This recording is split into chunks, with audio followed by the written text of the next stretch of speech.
Shock Monkey Radio is entertainment for adults, by adults, and the views and opinions expressed here... I screwed it up, didn't I?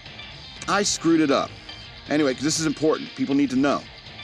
Shock Monkey Radio is entertainment for adults, by adults, and the views and opinions expressed here do not reflect upon the sponsors or FXBG Public Radio. For additional information, please refer to the United States Bill of Rights. Stand warned. Usually I'm much more professional than this. I'm sorry. Usually you start with a joke, but we got to get the unpleasant business out of the bag right away. First of all, I'm sorry to inform you, but the last patron pack has been claimed this weekend, so you can still become a patron. I would appreciate it. You'd still have access to the behind-the-scenes stuff that I have there. But I mean, last patron pack went out, and frankly, I'm happy to have it out of my house. I don't have to keep promoting it and so forth. But I do have to keep promoting the patreon.com/shockmonkeyradio. I'd appreciate that. And of course, there's going to be other stuff coming in the future for patrons. Also, I have to deal with the fact that I have some leftovers, like stickers, and I have one deck of cards because I wanted some merch for myself. So I got a deck of cards I can give away, and like sticker packs. I was thinking about like I can get those little cardboard mailers, and I could put like a couple stickers in for you and ship it off to you. I was thinking maybe like if you send me money on Cash App, like send me $1 on Cash App, I'll send you some stickers. I was thinking I could do that if you're interested at all. So also for you patrons, thank you so much for being patrons. But if I have this group that I make, a Facebook group that I make my notes in for every show. And if you're ever interested in getting behind the scenes and looking at like the notes that I make before a show, and realize like, oh my God, that guy ranted for 15 minutes on 3 words he wrote in the notes, and I had no idea what was coming. But then sometimes you'll get this long, crazy diatribe, and then oh, that's coming. So just let me know. So welcome to Shock Monkey Radio. Like I said, go to patreon.com/shockmonkeyradio. Become a patron today. You can send me money through Cash App, hashtag Shock Monkey Radio, all one word. Follow me on social media over here. I got it right that time. On X, or as I like to call it, Twitter, at DNALETSAW. That's the word wasteland spelled backwards. And at SLRobbins13 on the Instagrams. Okay. Yeah, so here we are at the beach. The last week of Madman Appreciation Month. So I'm kind of glad it's over. I wanted this rent this beach house, just a close, intimate group of friends, grill, have some drinks and stuff like that. I was like, EK, can we film outside? And EK was like, no, the audio would be the whole time. I was like, okay. So I had to do it inside. But I mean, even though it's still windy out, it's still real calm. Look how calm the ocean is. It almost looks like a still image, how calm the ocean is. I hear it's raining and miserable in Fredericksburg today. Poor guys. What you should do is like flicker the green screen off. So you can see yeah. It's like, you're a liar. Like when I look down, that's when you flicker it. But then you flick it back on before I look up. We should start doing that. Happy Madman Appreciation Month. It's over next week. So I hope you had a good Memorial Day. I know I did. Not only I spend like most of the day with my family, I came home and EK and I had sat there and had like this long conversation about G.I. Joe characters for our G.I. Joe campaign that kind of ended up into like a Memorial Day thing. We just start researching stuff that happened in Vietnam and stuff like that. That was interesting. I also realized that civilians like EK don't know shit. They really don't. I remember, you remember we were talking about a veteran? Like what makes a veteran? And you were like, once you leave the military, then you're considered a veteran. And I was like, no, like as soon as like bullets go by your head, you're like, I'm a 19-year-old veteran. I don't know if I like it. I don't know if I want to continue being this. I don't know. Exactly. And what's funny is that there's even like debate about that. For example, you and I have a friend who was in the army in Iraq. And so, and he says that I was a veteran. And I was like, no, I don't consider myself a veteran. All right. And he's like, well, you were, in the Navy during the time between like USS Cole and September 11th. So you could have been targeted. No, I wouldn't have been. I mean, I didn't really go that far. I did go to Europe for a little while. I'll talk about that later. But I mean, it's, I really wasn't in harm's way, especially when the guy that's telling me this has been shot at, has been hit by enemy fire. You know what I'm saying? I'm sorry. I appreciate you trying to include me, but I am not a veteran. And so, And so there's debate even among veterans about what veteran status actually means. So there's a lot of nuance to it. It's that skill military etiquette in the game. And so we had this conversation about, there's a lot of stuff you can't do in the military, and you could end up, a lot of these player characters may end up getting arrested because the way they behave in past games that we've played. You can get arrested, and plus you got to deal with the UCMJ, Uniform Code of Military Justice, which is very different. Anyway, so it was an interesting Memorial Day. And I liked it. I liked just thinking about it, And plus my imagination's been going crazy since we had that conversation. I know you were telling me as soon as I came in all what you've been working on. It's great. Yeah, it's great. Speaking of G.I. Joes, people out there are like, oh, he's talking about G.I. Joes again. I was thinking about how in the late, I think it was like 88, somewhere between 88 and 91, where G.I. Joes came with the sound packs, the little electronic buttons and stuff like that. You can pull out the picture whenever. Yeah. And if bonus points if you know who this is from the back. I do. But I recognize Stalker's ass. Anyway. But by 88 I was already out. What? So help me God. What? If this gets as many views as the Robin's butt video. No. It won't, because algorithm was different then. Yeah. All right. That's a deep cut. Go back in the channel and go look at like the videos with the most views. Because I talk about a lot of crazy stuff, and sometimes the algorithm doesn't know what to do with people like me.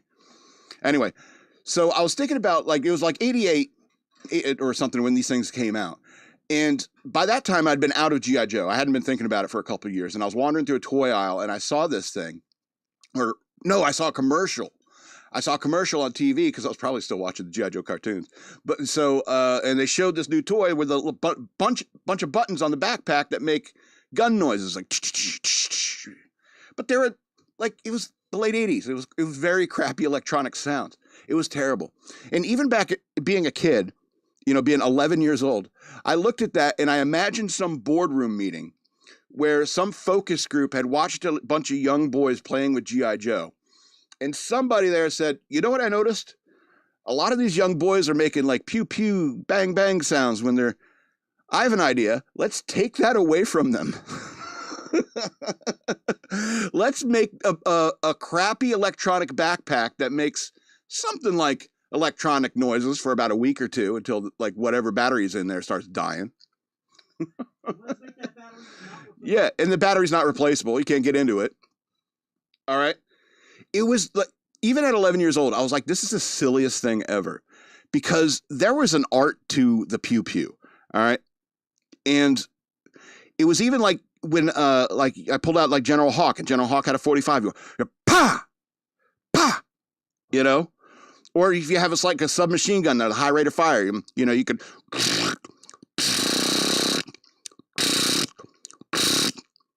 or even a heavy machine gun with a somewhat slower rate of fire.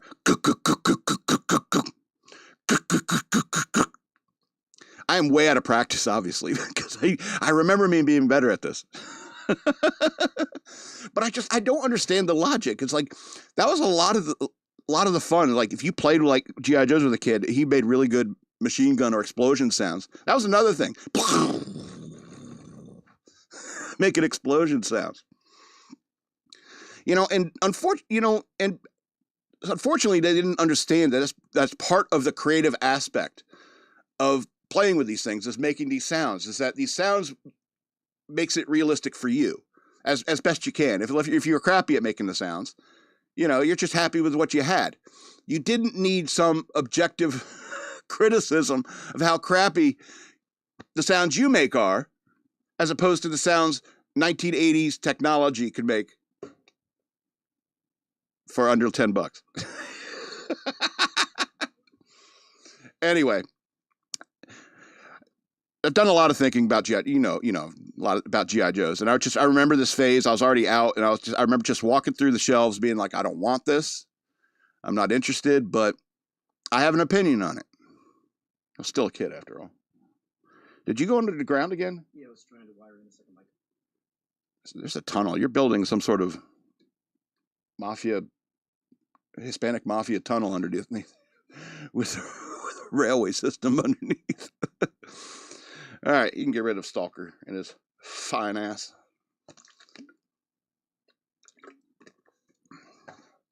I want to talk about a dream. A dream I had. Dream, nightmare. Depends. I feel differently about it from depending on what day it is, I suppose. How am I? But I had a dream, and I don't know if you know this about writers, but you know, a lot of things that we dream about end up in our writings. And so, like several of the stories from the Exit 13 series are stories I dreamt about when I spent like a whole day off drinking beer and watching Night Gallery episodes and shit.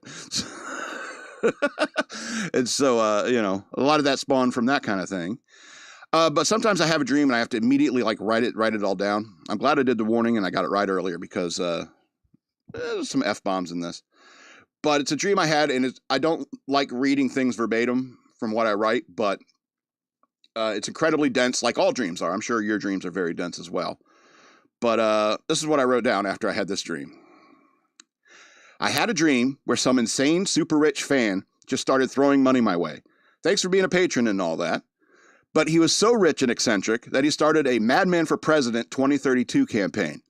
He starts social media accounts where he would clip stuff from my channel as proof that I'm a genius or perfect for the job or some other vain bullshit that's in my psyche. So he's paying top dollar for the ads for a campaign that I'm not down for at all. All right. Eventually, media starts showing up to my work, the studio, home. You know, some guys have got a microphone in my face. Are you running for president, Mr. Madman? And I walk briskly past them shouting, no, fuck off. And that shit goes viral for some vain reason. And I start gaining percentages in the national polls. All of a sudden, this eccentric fan starts reeling in money for my campaign, and I won't accept a dime of it.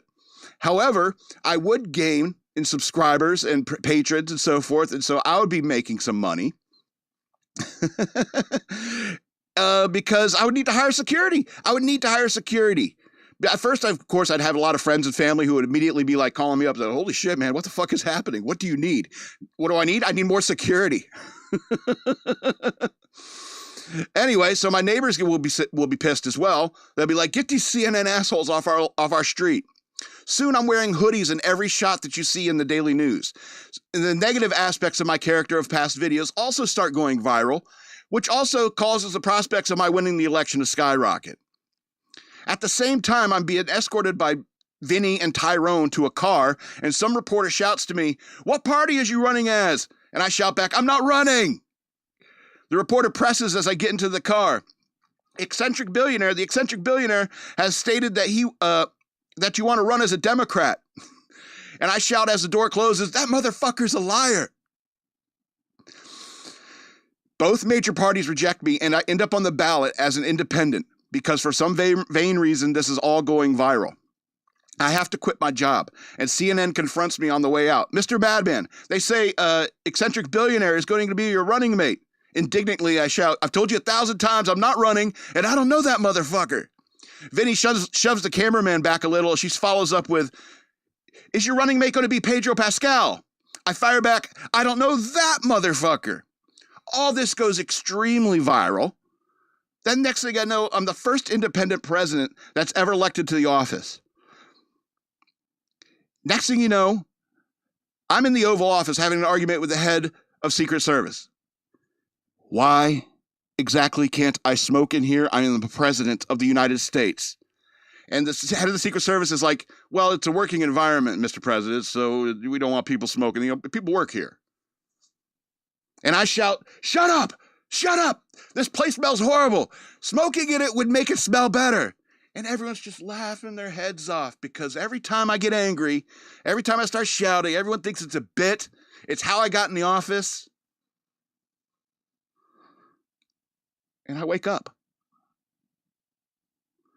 I don't know what to make of that dream. Anyway, I hate dreams because this is what stuff I dream. That's what beer is for. Now, let's talk about this comment I got on a video. A few weeks ago, I did a segment on Gilles Simeoni, and I got this comment. It's probably better if you brought it up. I can read it better. No, yeah, I can read it better there. All right, so just to summarize the video, Gilles Simeoni. I got this idea from a crazy Canadian guy that I watch on a pay channel called Compound Censored. It's a Scottish immigrant, Canadian, now he's American. But anyway, I don't want to drop any names. And he's, I don't know, just said on the show once when I was drinking, it was like, we should start messing with this guy. We should hate this guy, Gilles Simeoni. It's like, I'm down for that. So I made up a bunch of stories about a guy I've never met, never even heard of. And by the way, I say that in the video. Never heard of the guy until the night before. And so a couple days later, I get a comment that says this. Now, if you know about Gilles Simeoni, he's a Corsican, France area. So here's a comment. Jealous people make radio, all caps. You say you met this guy's. I'm not even going to go into all the spelling and grammatical errors. Okay, all right. So you say you met this guy's when you were a child and he was teen. So 40 years ago. Yes, that's the claim I'm making in this stupid video. All right. How can you insult a man you don't know? Question mark, question mark, question mark, question mark. You're very aggressive and you're just trying to create buzz by slandering with lies, and very sad and very pitiful. 2 L's. What you say is insulting and above all defamatory. You spelled that right. This man is very successful. Seems like there's a lot of extra spaces as well. Also socially, politically, intellectually. He's lawyer and he has a doctorate in political science, while you still remained, with a D, unknown in your little village making radio. 215 subscribers. What achievement? You spelled achievement right. Do you even know where Corsica is? So please open a book. I don't fault you for that kind of thing. It's like, a lot of Americans don't even know where Corsica is. That's fair. Weak people take revenge. Courageous people forgive. Intelligent people ignore. Jealous people make radio. Why hold the mic? You got something to say? Is this the guy? The guy? Our guy? No. No. Is this the could guy be. that Gilles? commented? Maybe. There's a lot of emotion wrapped up in this comment, isn't there? It just feels like it might be him personally. I would. That's awesome. That's great. And if it is you, Gilles Simeoni, I made a video about Jasmine Crockett as well. I think the same week. I don't see anybody. I don't see her in my comments. I don't see anyone in her staff in my comments. You know what I mean? Because she's American and I'm American. You don't understand. All right, my quick comment. I wanted to save this for the show. Was LMAO pitiful? Just one example of the horrible spelling and grammar. I live in America, so I can say whatever I want. Sure, I know where Corsica is. I prefer Elba, where they put Napoleon for a while. It's just Eurotrash islands. And the reason I say that is because you don't understand what it's like to have a freedom of speech. The freedom of speech is a uniquely American concept. It was invented by Americans, and every single government in the world up until that point they would silence the voices of dissenters. And that's the old world mentality that you have. That I shouldn't be allowed to say that because I'm a doctor and I'm a politician and I've done this and I got these qualifications. If this is you. All right. And I can't make fun of you too much for not knowing the nuances of the English language. After all, it's probably, second, third language. Fair enough. You Europeans you do speak many languages. It doesn't make you smarter or better or anything like that. And I think that's kind of the point. Do you think that these qualifications and where you're from makes you better than an American? Because that's the whole European mindset, is Americans are fat, dumb, and racist. It's like, no, not all of us. Some of us are smart. Some of us have joined the Navy. Some of us have been to Europe. I've been to Europe. I can prove it to you. It's filthy. You people are slobs. And if you disagree with me, let me ask you a question. Did you take first class and like five-star service the whole time? Because you haven't been to Europe. All right, you people are filthy. I mean, I walk around Europe and I'm just like, I bet a centurion, Roman centurion, like 500 years ago, dug a hole and shit right there.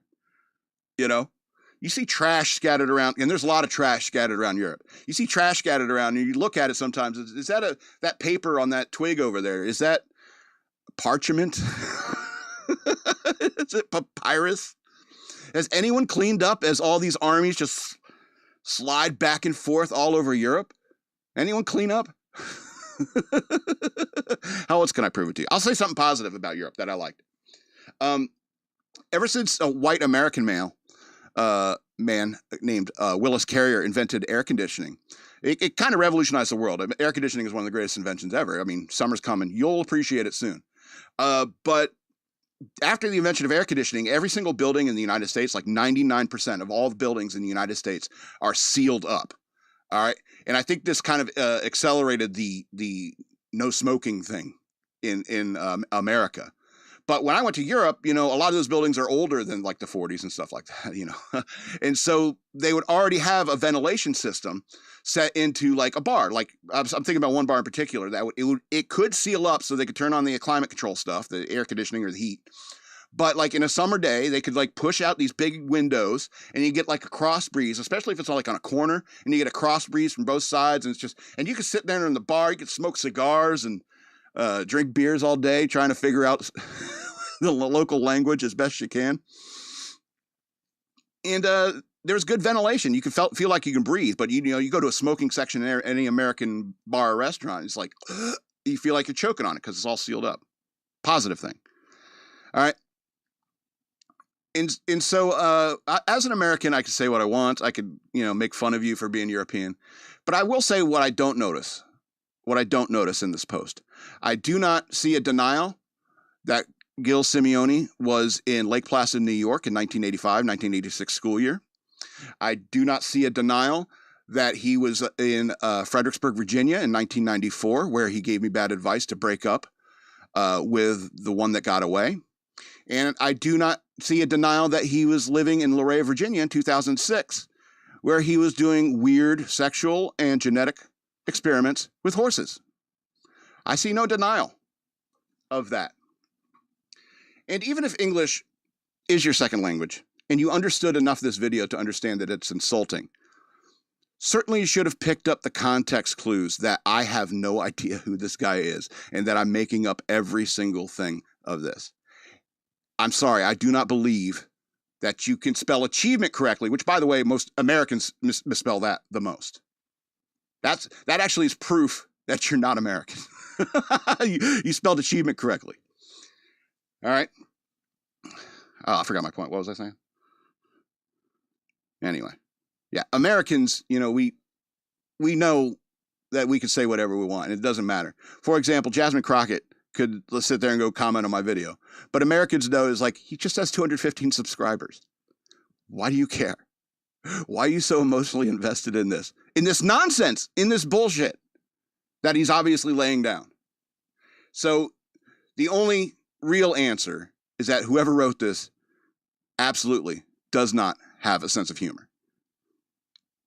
Also, I think maybe if it is Gilles himself making this anonymous comment, I wonder if he's thinking, how does he know I'm uncircumcised? And I'll tell you why, because you're a trash. You hate religion. You particularly hate Judeo-Christian religion. A lot of Europeans hate Jewish people. And so you're like, I'm not cutting my cock the way that the Jews do. It's an accurate guess. Am I right? So don't tell me you didn't flash me at the playground, you motherfucker.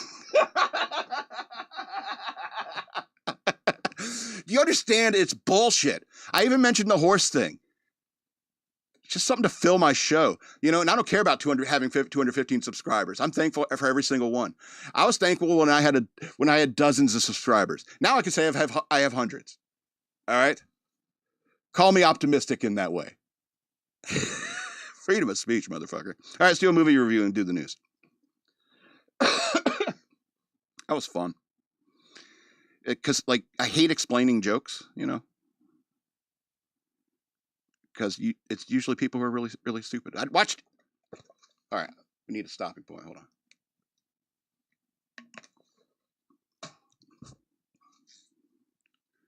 So I watched Apex 2021 movie, it's one of these movies we're going to talk about for a while because like Bruce Willis, you know, he knew his mind was slipping, but he wanted to put in work for his family, and so there's a lot of these movies that he did. I mean, he really cranked them out, where he's highly billed, but he's kind of like a background, like a secondary character almost in many ways, and that's fine with me because he's still Bruce Willis. And so Apex. Apex, I remember I read the description, and I was like, oh, so this is basically Most Dangerous Game, you know, the classic story book, you know. And so it's a story about Thomas Malone, who is Bruce Willis. He's a prisoner, and so it's like kind of a future, a little bit in the future. He's a ex-cop prisoner who's recruited by these rich assholes who go like put people on an island and go hunt them just for fun. You know, because they're rich assholes, and that's what rich assholes do, I guess. Like I said, it's the Most Dangerous Game. And so the first act is you're basically introducing the characters, the premise, and the plot, and everything like that. And you understand, like, starting to understand the details. Like, you meet all the hunters, and they're all, like, alpha, you know, narcissistic, sociopathic assholes that hunt human beings, you know what I'm saying? And they have their rivalries, and they're trading barbs and insults and so forth. And so you see that there's a rapport. These guys know each other and so forth. And so, and there's one female in the group. And so right before they release Bruce Willis, so they all go hunt him. They're sitting there giving him a briefing about, like, this is what the island and stuff. This is stuff over here, and these are the zones, or I forget what it was. But they turn to Bruce Willis, like, by video chat, and they says, so do you have any questions before we begin? And Thomas Malone, Bruce Willis' character, says something. He says, this is brilliant. He says, are hunters allowed to kill each other? And they're like, well, there's no real rules ever been established about that, so I guess so. And it's enough to plant a seed in a couple of these guys' minds, these sick people's minds, you know. And so the game is afoot. I don't want to spoil it by spoiling too much, but, you know, the seed was planted, and so a lot of stuff goes horribly wrong for a lot of these people, most of these people. And it's funny, I mentioned the female hunter for a second because it's interesting. It's like, even though these guys are sociopaths, rich sociopaths that will hunt down humans on the, like, deserted island just for fun, for shits and giggles, they still have this, like, weird chivalry where, like, they're all protective of the female. And I don't know how many of those guys banged her over the years, who knows, but they're all kind of protective. So there's even, like, this sense of chivalry among them, which I think is important to show when it comes to, like, evil characters. Like, evil people don't think they're evil, and when you're telling a story about people who are evil, you need to kind of, like, express that in some way. Anyway, all right, the female hunter, they're all protective. Yeah, they do. All right. So yeah, I don't want to say a whole lot more without spoiling it for you, because it is really good. And so Apex 2021 movie, 10 of 13 stars. You know what I think a better title would be? Would be How to Defeat a Group of Murderous Sociopaths. But they went with a more brief, and brevity is the soul of wit, Apex, referring to apex predators. It's not the Dolph Lundgren movie, in case you're wondering. Because if you like clicked on this video and you're like, that's not the movie I was in at all. It's like, shut up, Dolph Lundgren. Only you're interested in people who talk about your movies. All right, let's get into the news worth knowing.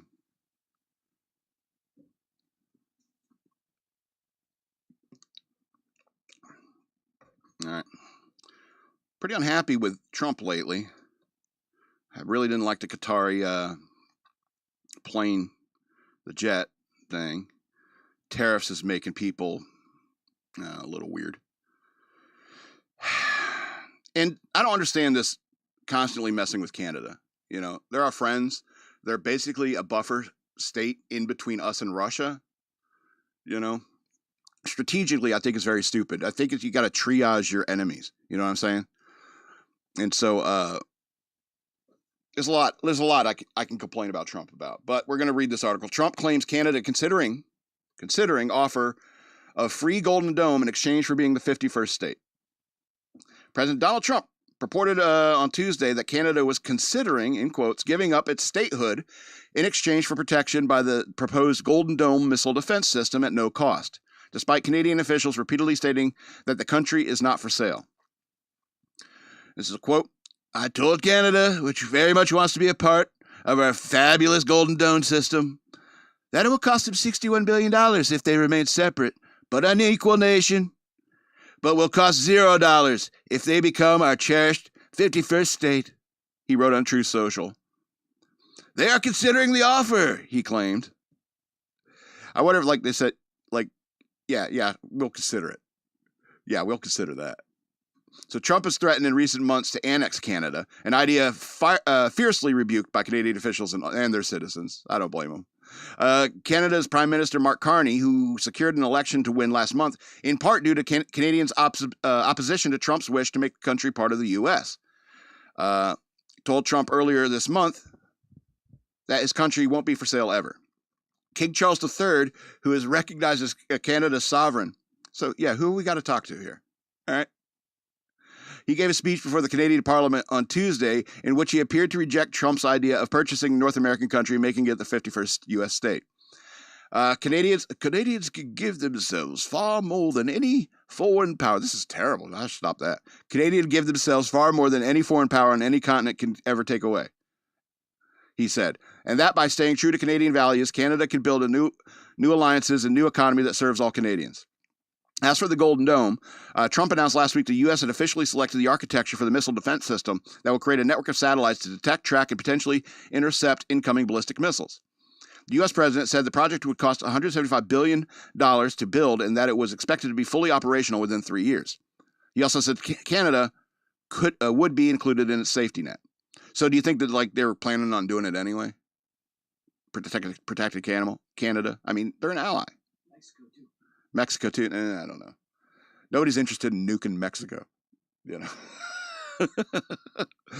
Anyway, Carney's office said last week that there were active discussions between the U.S. and Canada on current and new security programs, including the Golden Dome.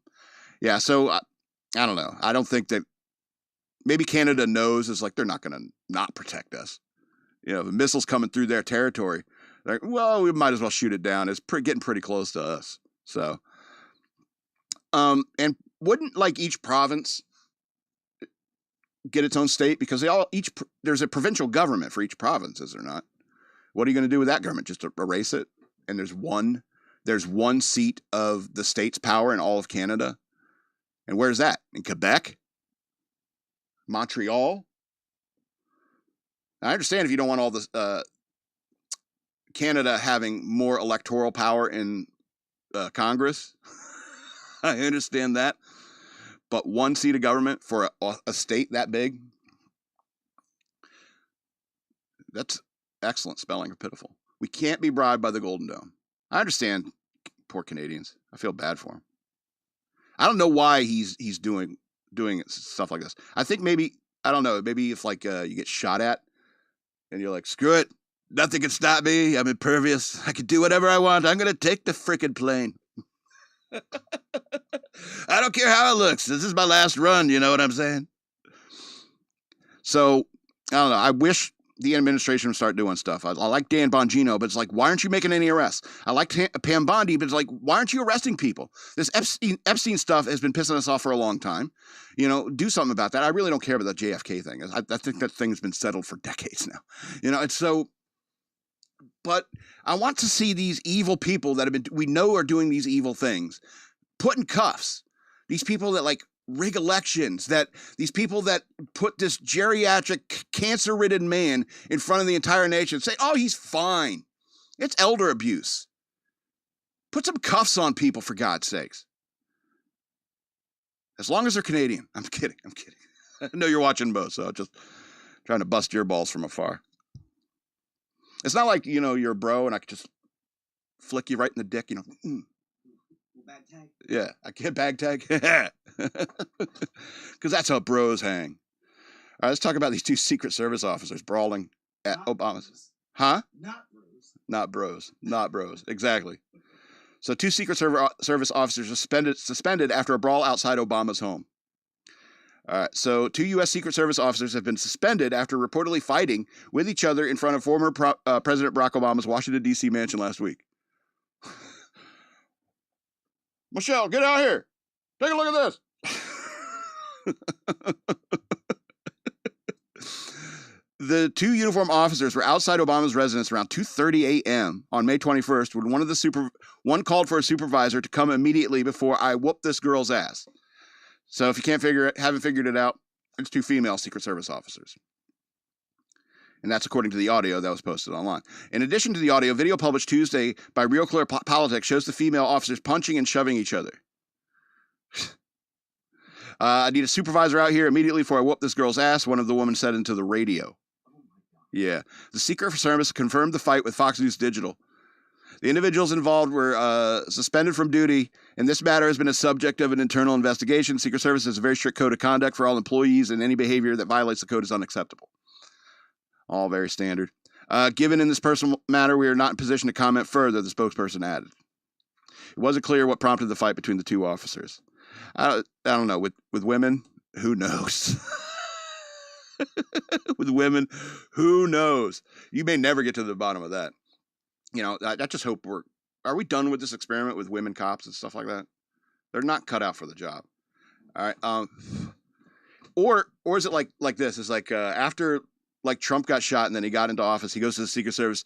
Look, you take all those chicks and you send them to Obama. You have them protecting Obama. I want the best of the best. I want tall white men. I don't care if they're black either. They're tall. So they're not ducking behind me when bullets come flying.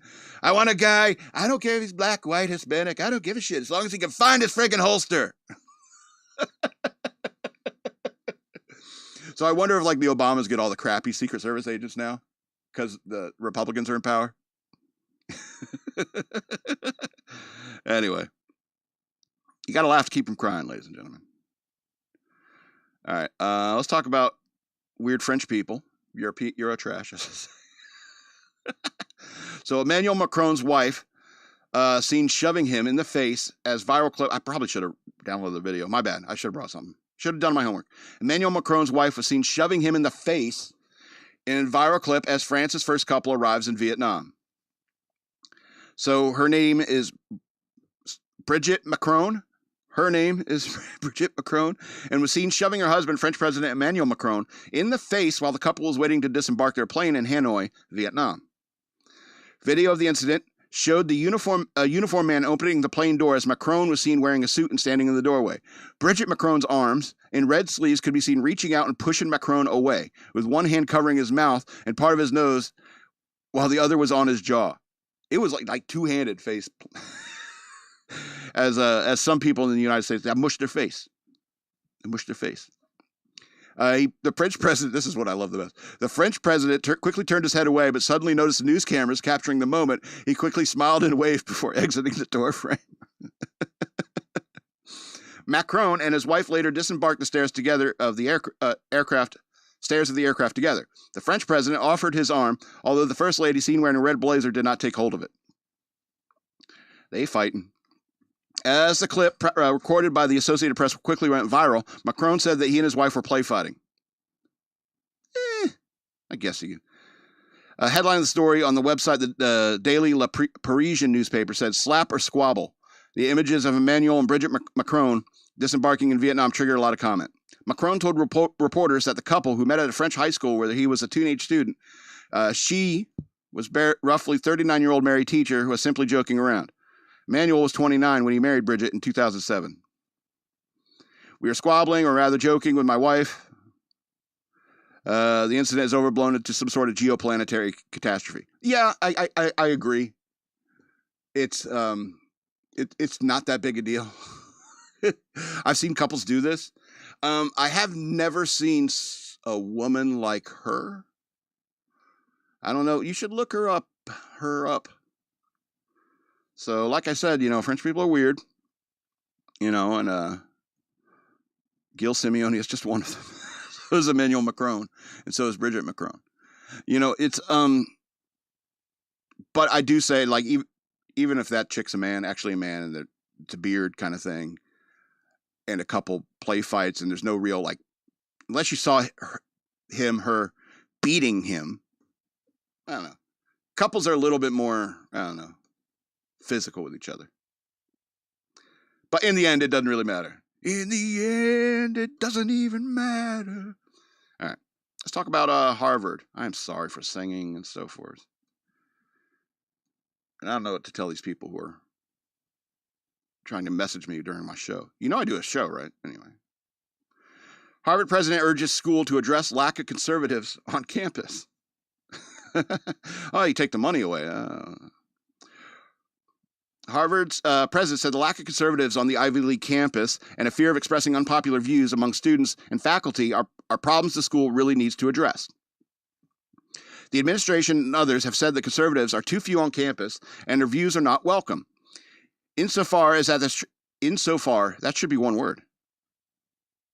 Insofar is one word, isn't it? David Spector? I don't know. This sounds like a guy. Probably knows better than me. I don't know. Insofar as that's true, that's a problem we really need to address, Harvard President Alan Garber told NPR. Garber said the university needed to address the lack of viewpoint diversity on its campus, sharing how students don't feel free to speak their minds. He added that faculty members have to think twice before teaching certain subjects. Garber said people had to come forward to claiming a stifling environment on campus. Quote, many members of our community have been alarmed by that students have become increasingly reluctant to speak openly about controversial or uncomfortable topics, especially if they believe their personal views are unpopular. That's a problem we need to solve, Garber said in a separate interview with the Harvard Gazette. This is all sounding very sober, doesn't it? Isn't it? Garber was appointed as president of Harvard in August 24, and having served as interim president starting in January 24. His predecessor, former President Claudine Gay, resigned amid mounting anti-Semitism at the university, a plagiarism scandal, and dangerous testimony before Congress. Gay said that calls for exterminating the Jews were against Harvard's code of conduct, depending upon the context, when questioned by Representative Elise Stefanik from New York at a December 2023 hearing. In the wake of increasing anti-Semitism on campus, Garber has faced escalating pressure from the Trump administration to crack down on anti-Semitism and diversity, equity, and inclusion policies. Here's the point. The White House froze $3.2 billion in grants at Harvard, attempted to disqualify the school from admitting international students, and instructed federal agencies to cancel $100 million of the remaining contracts at the school on Tuesday. That's why they're finally looking around and say, oh, look at this weird world we created. It's so weird. How come conservatives don't want to speak up? Because I'd sit there and I'd talk to a person and say, hey, that dude needs to shut up. And they're like, I'm not a dude. It's ma'am. And this ma'am needs to shut up. Yes, whatever. Just shut up. You know what I mean? It's like, you can't say you'd have a conversation with somebody. Oh, you can't say retard. You can't say this. You can't say that. And that creates a stifling environment. And don't pretend like you haven't noticed. It's like, even if you're a liberal who has like more middle of the road views, you bite your tongue, and you're liberal, so you're probably weak-willed, and you just go along with the whole trans thing because, yeah, I guess it makes sense somehow. And so you've been chasing these ridiculous dreams for so long, and enforcing this weird fantasy that everyone is special and needs to deserves a shot. I don't think this is what the mamas and papas had in mind when we were talking about California dreaming? Are you just down in the hole listening to the mamas and papas, and every now and then you pop up and, hey, you like the mamas and the papas? Yeah, EK, I like the mamas and the papas. Go back, finish your railroad down there. He's like a troll. He keeps crawling down the hole, working on the wires or something. Anyway, so yeah, Harvard loses the money from the government, and so then now they start realizing, oh, maybe we need to start being fair and like a center of learning, not indoctrination. Because, I mean, it's not like the liberals will ever go away from colleges. It's just you have to allow these alternative viewpoints, or else you're not going to get an education at all.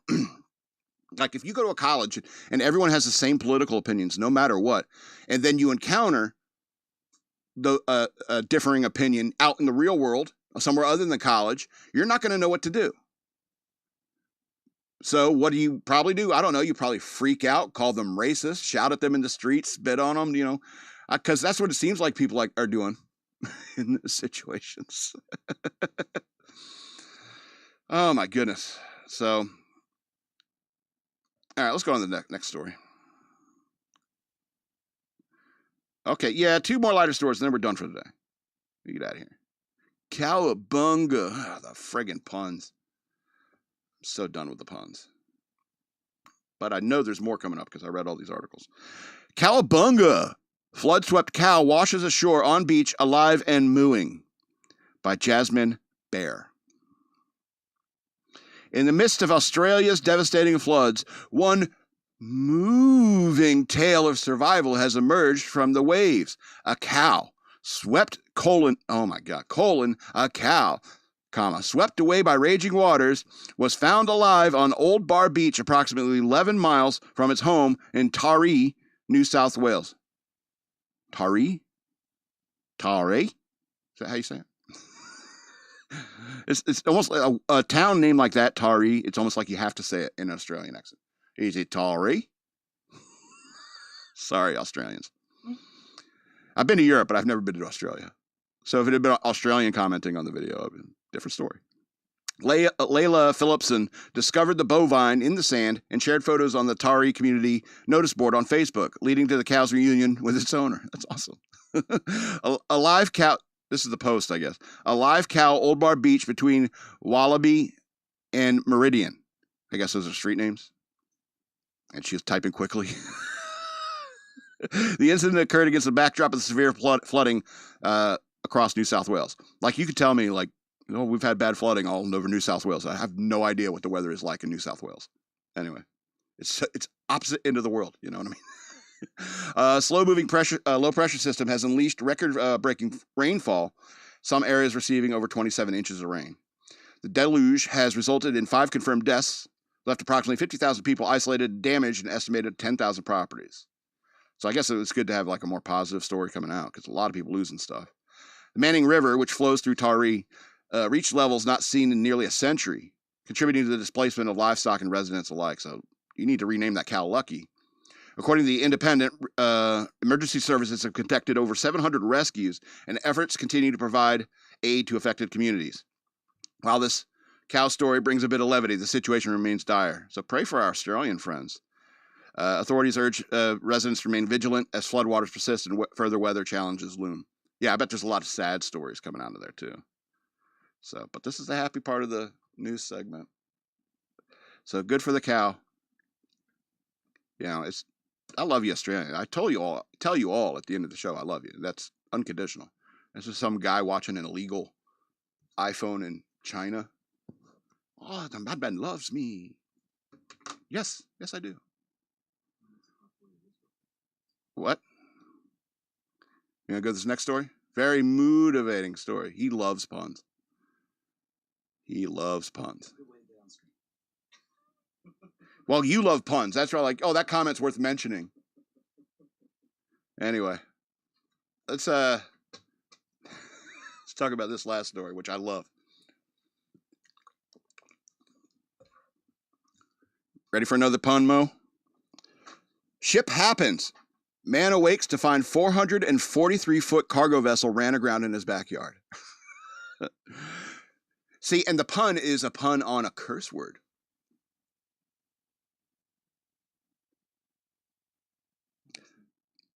You want to bring? They see the headline, so let's see this. Look, other way, right? Look at that. Like seriously, 16 feet from his house. When John Helberg said he wanted a waterfront view, he didn't expect the waterfront to come to him complete with a 443-foot cargo ship. Look, if you get a house on a waterfront property, like next to the ocean, this has always got to be an option, right? A possibility. All right. There's never a 0% chance that this could happen to you if you live near the ocean. Helberg awoke on Thursday to discover a massive bow of an NCL Salton resting in a stone's throw from his home in Binset, Norway, near Trondheim. The vessel had run aground in the early hours, narrowly missing Helberg's house by approximately 16 feet. See how close it is? It's crazy. Remarkably, this is my favorite part. Remarkably, Hellberg said he slept through the entire incident, and he was only alerted to his unexpected visitor when a concerned neighbor rang his door. I've been that drunk. Ding dong. Hey, there's a very large ship, like 16 feet from your house. Oh, no way. You didn't hear nothing? No, I was dead drunk, man. Just sitting there in your house, you know, crash.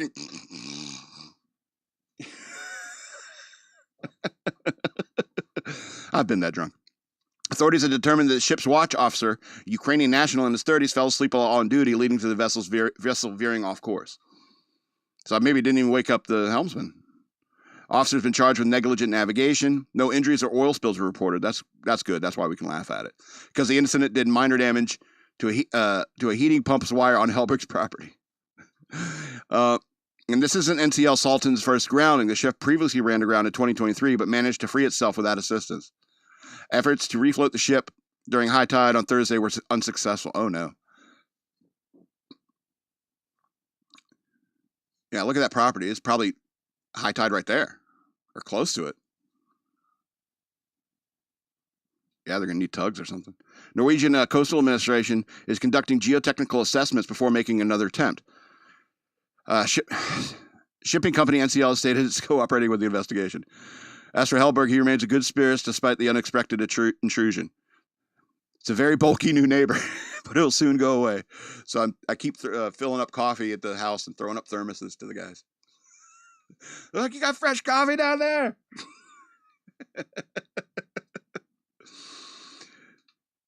Anyway, it's an amazing world we live in where crazy stuff happens all the time, sometimes through accident or negligence or idiocy. And funny things happen. This is going to be the end of the show. I want to remind you, I have a Patreon. Go to patreon.com/shockmonkeyradio. Become a patron today. I'd appreciate that. You can also send me money through Cash App. Use the hashtag shockmonkeyradio, all in one word.